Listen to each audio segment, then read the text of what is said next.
You're 40 years old, in the Zagros Mountains of what is now northern Iraq. Your right arm ends just below the elbow. Your left eye has been blind for years, ever since a rockfall or a blow to the skull caved in the socket. You're deaf in one ear. Your hip and spine are so warped by arthritis that standing up is a negotiation your body loses more often than it wins. Every hunt, you stay behind.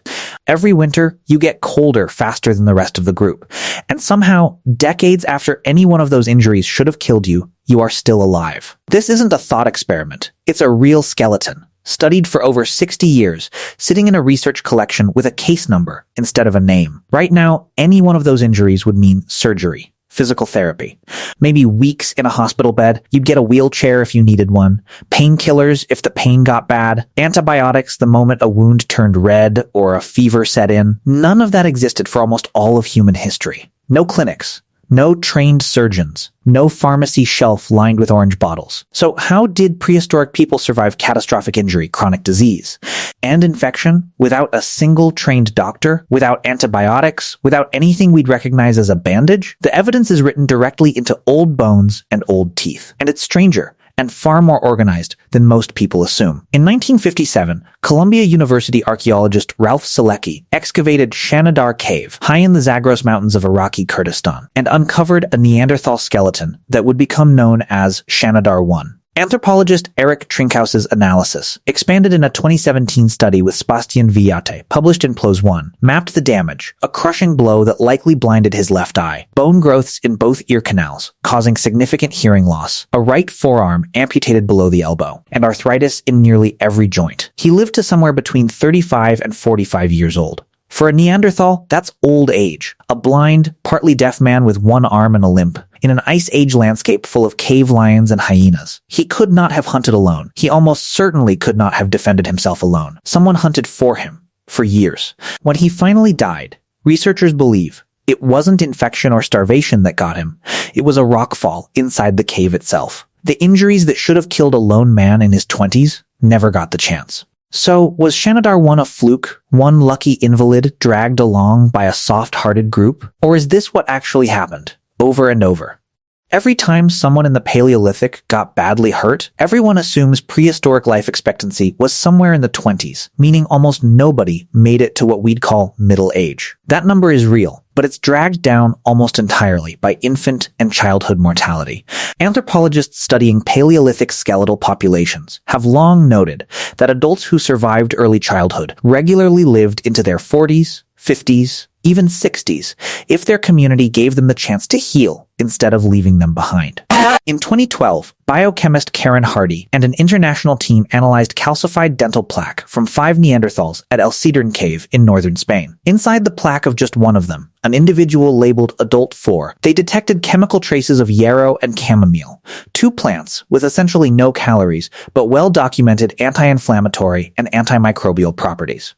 This particular Neanderthal had a dental abscess and signs of intestinal parasites. He appears to have been chewing bitter, non-food plants for a reason. The truth is, this single sample of dental plaque pushed the evidence for deliberate plant-based treatment back roughly 50,000 years, into a species most people still picture as knuckle-dragging brutes who barely controlled fire. Here's where it gets stranger. In 2006, a team led by anthropologist Andrea Coppa published findings in Nature describing 11 drilled molar crowns from 9 adults, unearthed in a Neolithic graveyard at Mehrgarh, in what is now Pakistan. The holes were precise and circular, cut with a flint-tipped bow drill, dating to between 7,500 and 9,000 years old. They ranged from roughly 1.3 to 3.2 millimeters wide. On some teeth, the drilling had clearly been repeated. The same tooth, the same person, more than once. This wasn't random damage. It was targeted, technique-driven, and repeated on returning patients. The earliest confirmed evidence of dentistry on the planet. Older than the wheel, older than writing,